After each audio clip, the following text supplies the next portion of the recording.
사실은 안개 때문이었습니다. 더 정확하게 말하면 안개로 인해 제가 목표를 볼 수 없었기 때문이었습니다. 목표 지점을 볼 수 있었다면 저는 어떻게 해서든지 도착했었을 것입니다. 그녀에게 있어서 안개는 마지막 장애물이었습니다. 그 장애물을 극복하지 못한 것이 실패의 요인이 되었습니다. 오늘 우리는 어디를 향해서 지금 헤엄쳐가고 있습니까? 하늘을 향해서 우리는 이 수영 선수로 말하면 헤엄쳐가는 것과 같지요. 우리가 하늘을 향해서 지금 달려가고 있는 믿음의 선수들입니다. 그런데 혹시 오늘 우리가 하늘로 가는데 우리의 시야를 방해하고 있는 것이 있다면 그것이 무엇이냐는 것입니다. 오늘 내가 주님을 믿고 주님 앞에서 살아가는데 나의 믿음에 참으로 방해가 되는 장애물은 뭐가 있느냐는 것입니다. 한번 생각해 보세요. 나에게 있어서 예수님을 믿고 살아가는데 가장 큰 장애물은 무엇인가? 오늘 본문에서 예수님은 이렇게 말씀하셔요.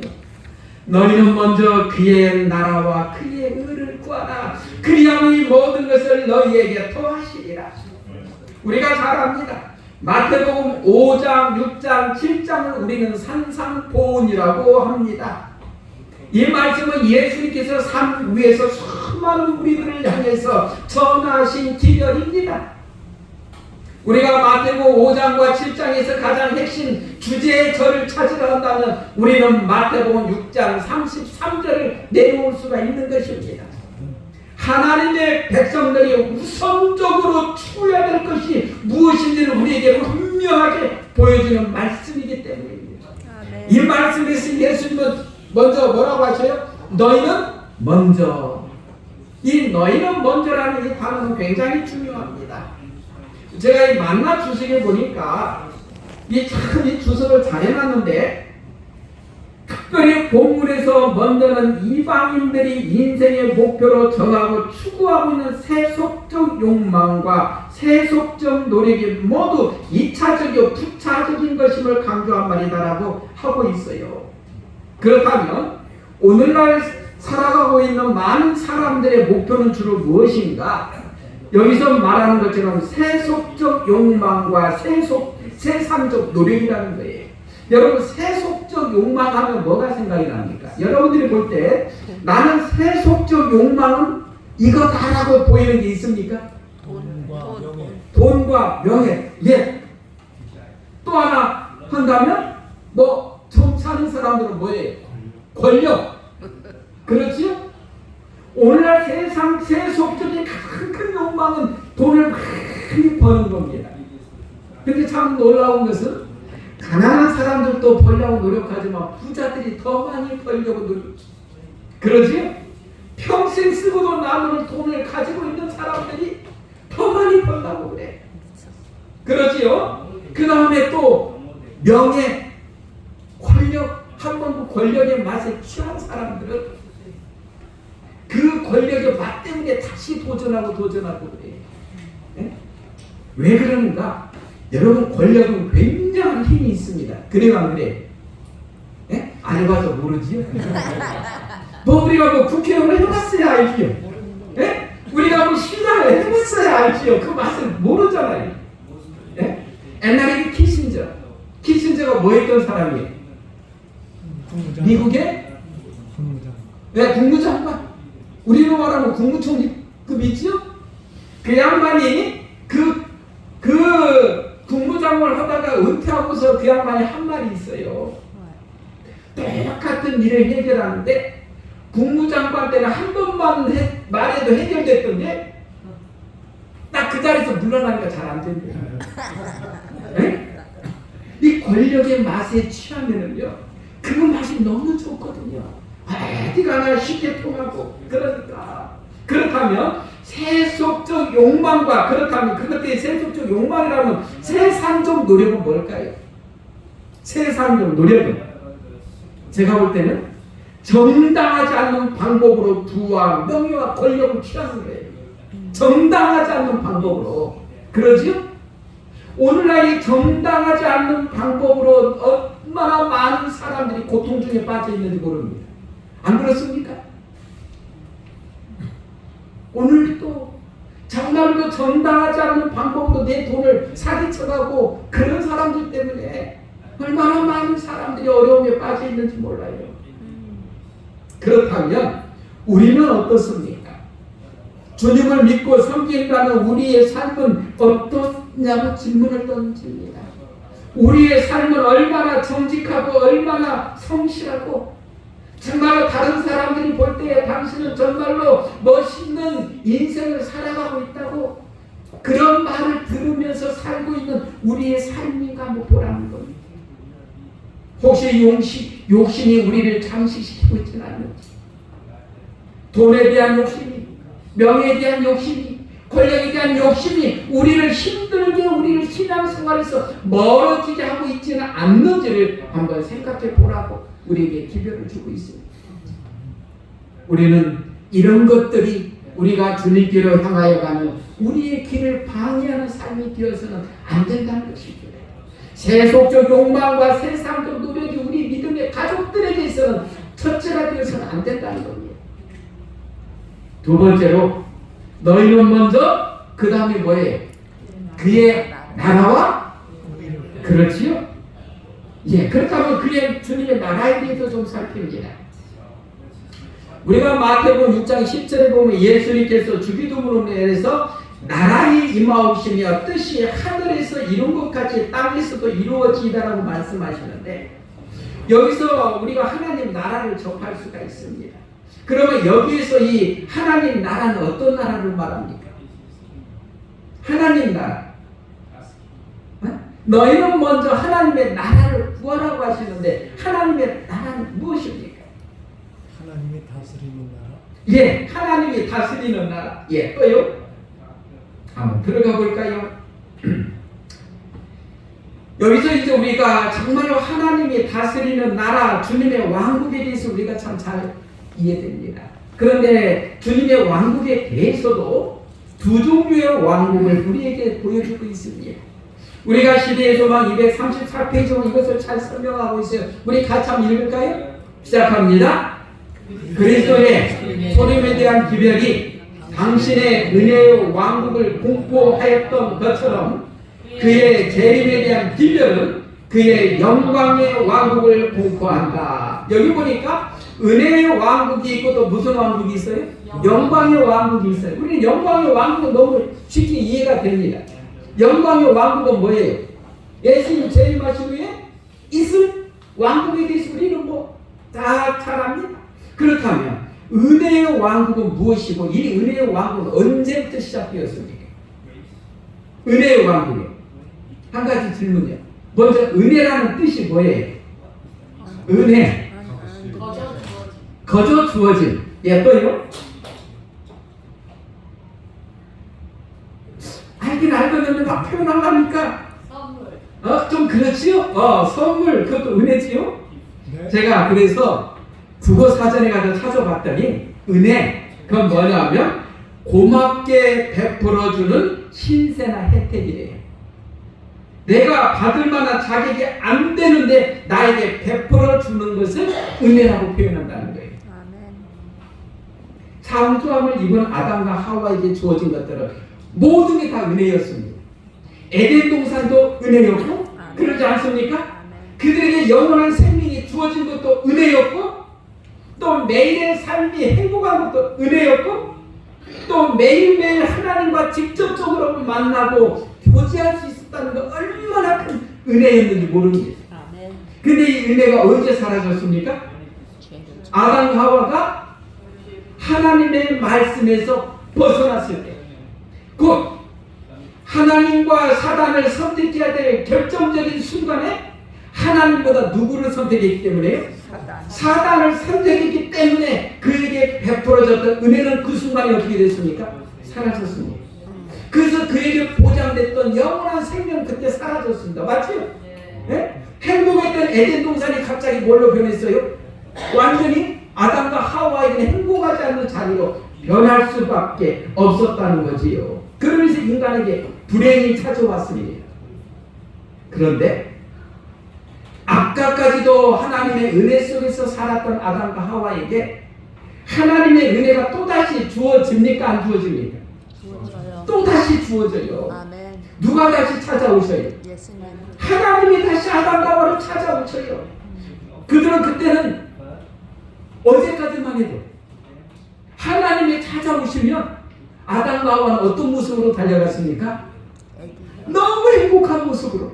마치 어린아이가 정말로 그 아버지를 보는 순간 도망가요? 달려와요? 달려와요. 네? 그러지? 달려와요. 그렇게 또 그들인데 이 죄라는 것이 딱 오고 나서부터는 아버지 하나님이 어떤 존재로 변해요? 갑자기 무서운 존재로. 죄는 우리를, 하나님을 그렇게 무서운 존재로 죄는 만들어갑니다. 그를 찾아오신 하나님께서 다시 은혜를 베푸시지. 그 성경책이 우리가 너무 잘 알죠. 어디에 나와요? 요한복음 3장 10. 예, 제일 먼저 나오는 성경책은 창세기 3장 10.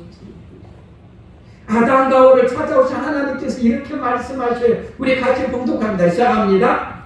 내가 너로 여자와 원수가 되게 하고 내 후손도 여자의 후손과 원수가 되게 하리니 여자의 후손은 내 머리를 상하게 할 것이요 너는 그의 발꿈치를 상하게 할 것이다. 이 말씀이 하나님의 말씀에 불순종함으로 죄인이 된 아담과 하와에게 주어진 최초의 은혜의 말씀입니다. 이 말씀이 오늘날까지도 우리 인류에게 주어진 최초의 복음입니다. 죽을 수밖에 없는 자가 하나님 안에서 다시 살아날 수 있는 기별의 선포인 것입니다. 여자와 원수가 되게 하고, 여기서 여자는 누구를 나타냅니까? 여자는 물론 그 앞에 있는 1차적으로 하와를 나타낼 수 있죠. 그러지? 1차적으로는 하와를 가리키지만 상징적으로 교회를 가리키지요. 그렇다면 여기서 말하는 여자의 후손은 누구인지 우리 너무 잘 알지요. 예수님. 누구예요? 예수님. 야, 이 만나 주석에 갔던 이것을 너무나 잘 주석해 놨습니다. 여자의 후손에 대해서 1차적으로 교회, 즉 그리스도를 따르는 사람들을 상징하는 거 맞죠? 교회하면 우리가 그렇습니다. 궁극적으로는 예언의 최종적인 성취자이신 예수 그리스도를 가리킨다. 아멘. 곧 예수 그리스도가 오셔서 사단을 모함으로 인해서요 멸망시킴으로 인간이 죽을 수밖에 없는 그 위치에서 우리를 영원한 생명으로 구원해 주신다는 말씀이죠. 그래서 최초 은혜의 왕국 선포는 에덴 동산에 있었습니다. 그런데 정말로 아담과 하와는 이 기별을 읽고 너무나 행복했는데 이 은혜의 왕국이 완전히 확립된 것은 언제입니까? 에덴 동산에서 선포되었지만 이 은혜의 왕국이 완전히 확립된 것은 십자가. 예수님의 십자가. 자 봅시다. 우리 계쟁 뒤에 보면 은혜의 왕국은 사람이 타락한 이후 범죄한 인류의 구속을 위하여 계획이 세워진 직후에 건설되었다. 그 후로 그 나라는 하나님의 뜻을 따라 그분의 허락에 의하여 존재하게 되었으므로 사람들은 믿음으로 그 나라의 백성이 될 수 있게 되었다. 자, 최초의 은혜의 왕국은 사람이 타락한 이후에 있을 그 상황 속에서 이미 은혜의 왕국이 선포되었는데 이것은 이 은혜의 왕국이 선포되고 나서 확립될 때까지는 약 4,000년의 기간이 지나서 이루어지는데요. 여기 보면 그러나 그 나라는 그리스도께서 돌아가신 후의 피로써 확립되었다. 왜요? 그 안에라도 예수님께서 나 너희들을 위해서 못 죽겠다 하고 손을 털으셨으면 그건 끝나버려요. 그렇지요? 구주께서는 당신의 지상 생애를 시작하신 후일지라도 사람들의 고집스럽고 무정한 데 염증이 나서 갈바리의 희생을 초래할 수도 있으셨다.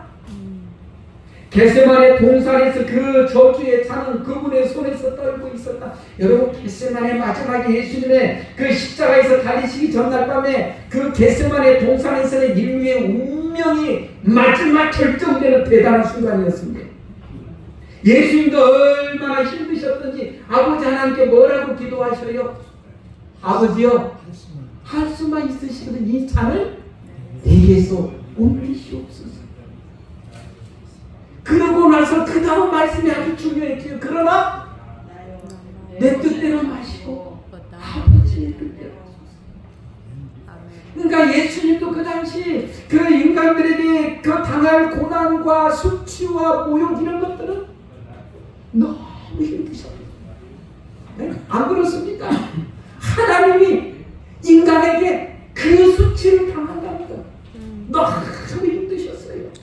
그래서 그때 만약에 예수님께서 아버지여 나 못합니다 하고 손을 털으셨다면 은혜의 왕국은 확립되지 못했답니다.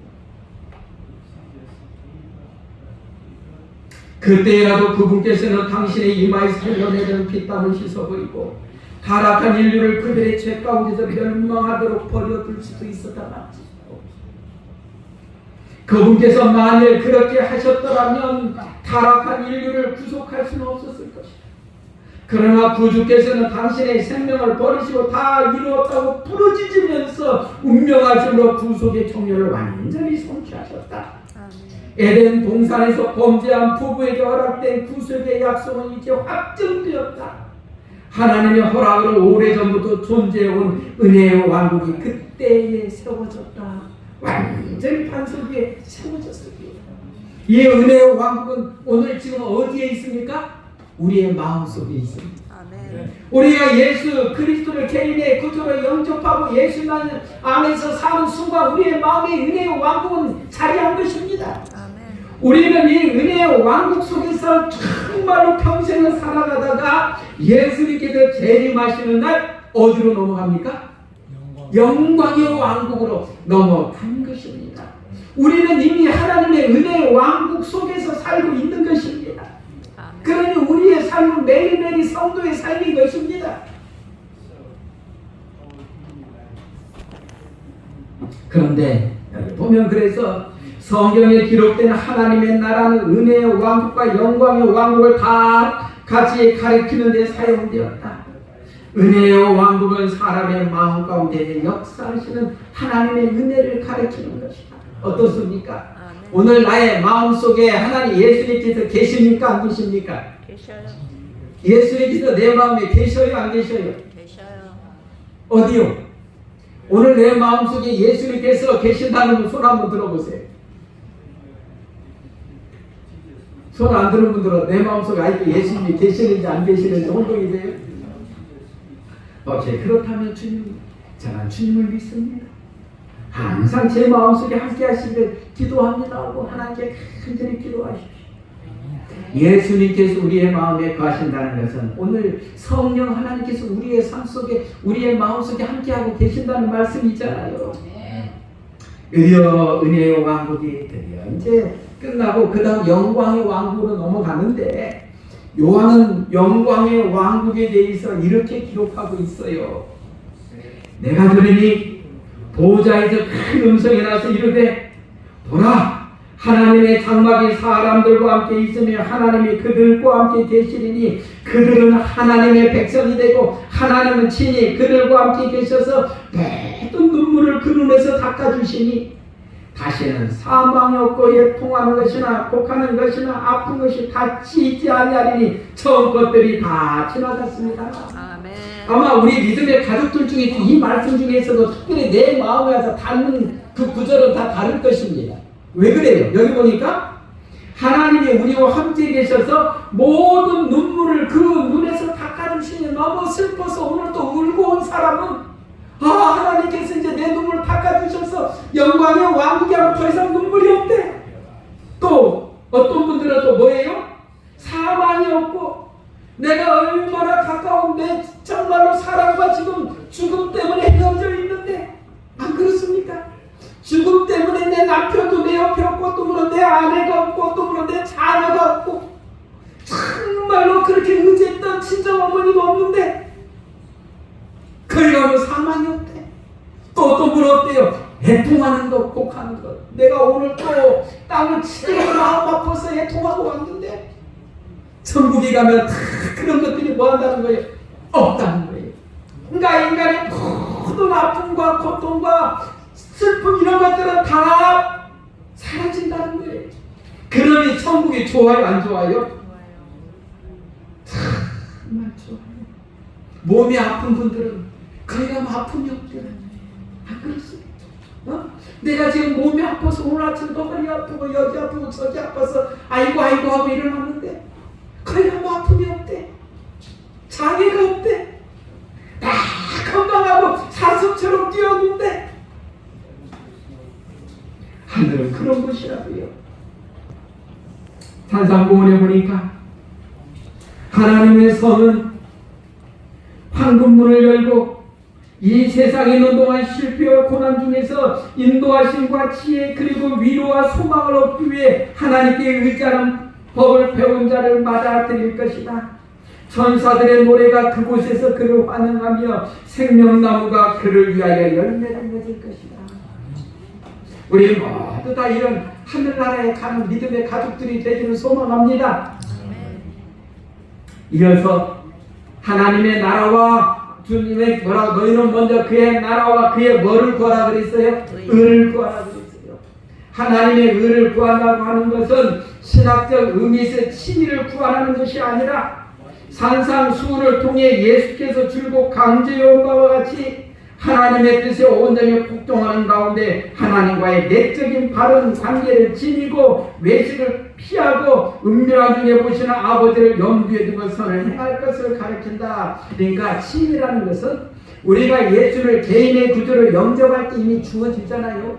그걸로 만족하는 삶이 주님의 의가 되어서는 안 된다는 거예요. 그건 그렇게 기본으로 됐으면 그 다음부터는 뭐예요? 하나님의 말씀 속에서 진실하게 살고 또 선을 행하는 사람이 되라는 거예요.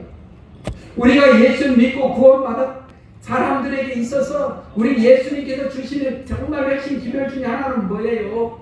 네? 마태복음 25장에 양과 염소의 무리에서 너희는 염소처럼 살지 말고 누구처럼 살라고요? 양처럼 살라고요. 손을 펴가면서 베풀면서 살라고요. 움켜만 쥐지 말고 나눠가면서 살라고요. 안 그렇습니까? 우리 주변에 어려운 사람들이 있으면 그들에게 손을 좀 베풀어 가면서 살라고 하셔요.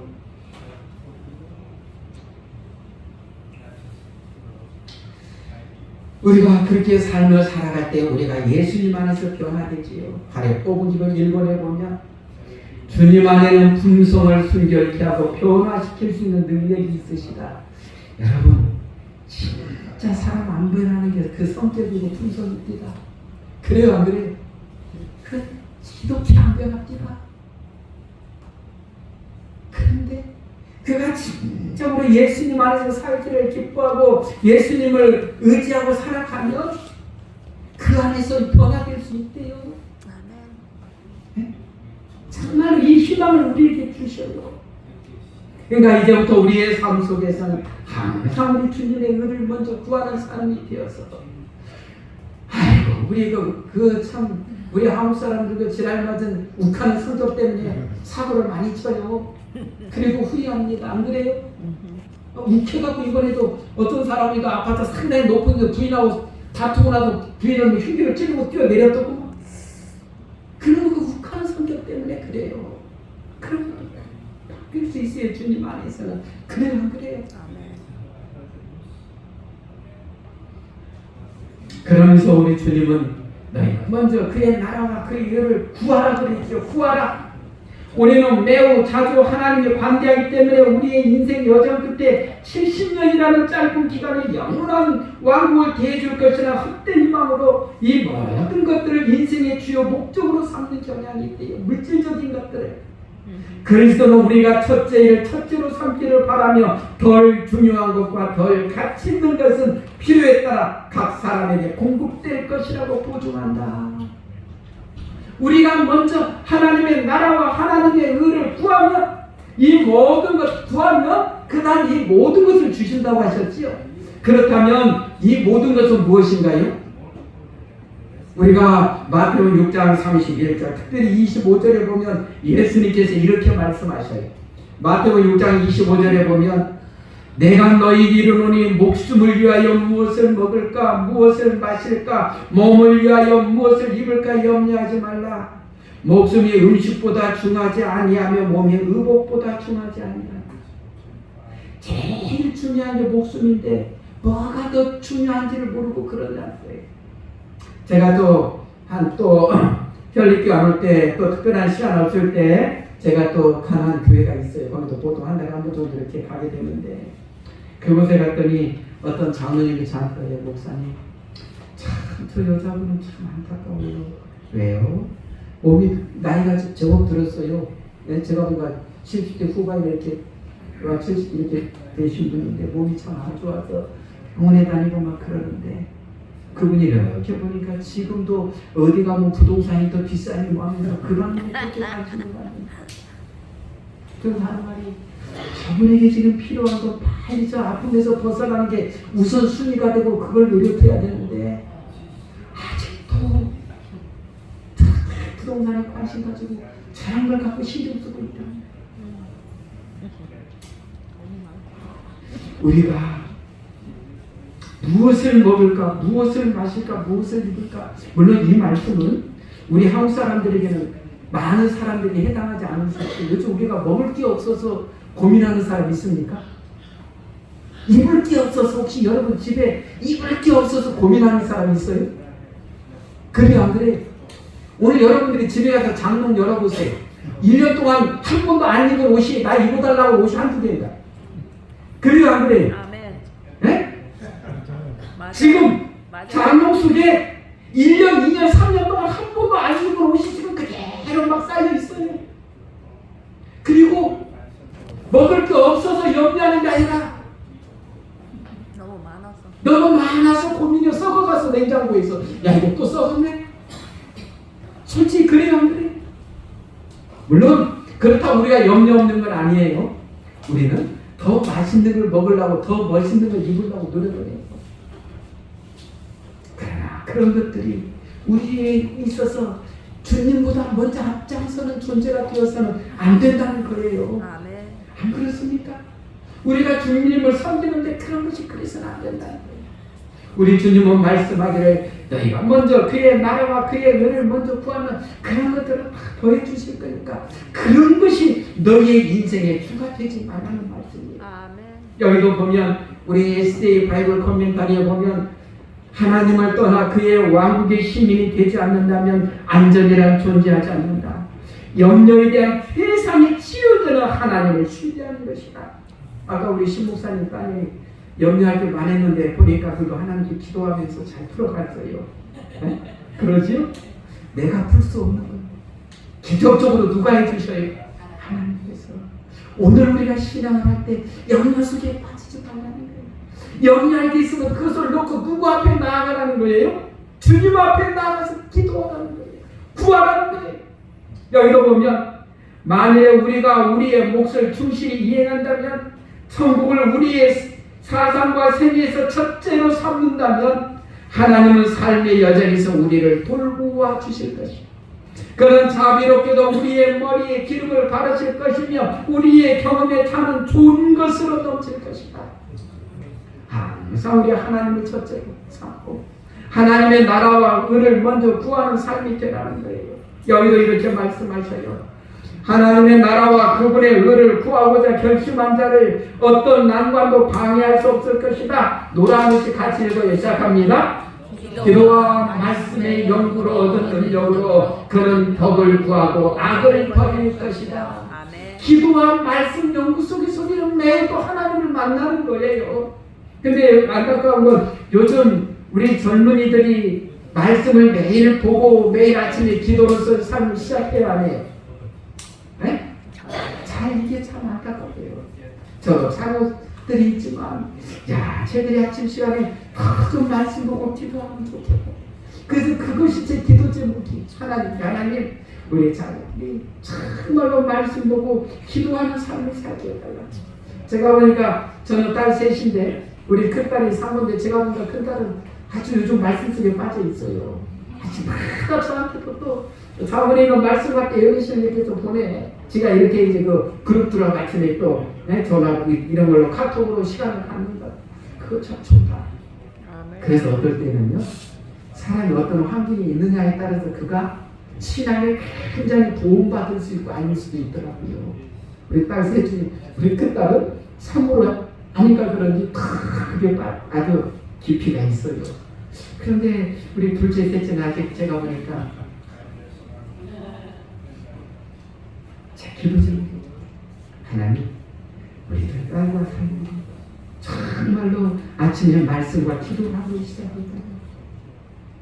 여기도 당신의 말씀이 진리인 그리스도는 모든 환경에 족한 도우심과 은혜를 약속하신다. 당신의 영원한 팔이 도움을 구하기 위하여 그분에게 향하는 영혼을 감쌀 것이다. 이제 저는 정말로 여러분들에게 우리가 같이 부탁드리고 싶은 것은, 우리 모두는 재림을 소망하는 재림 성도지요. 맞습니까? 아멘. 주님께서는 우리가 세속적 욕망에 빠져 주님을 향한 눈이 어두워지기를 원하지 않으셔요.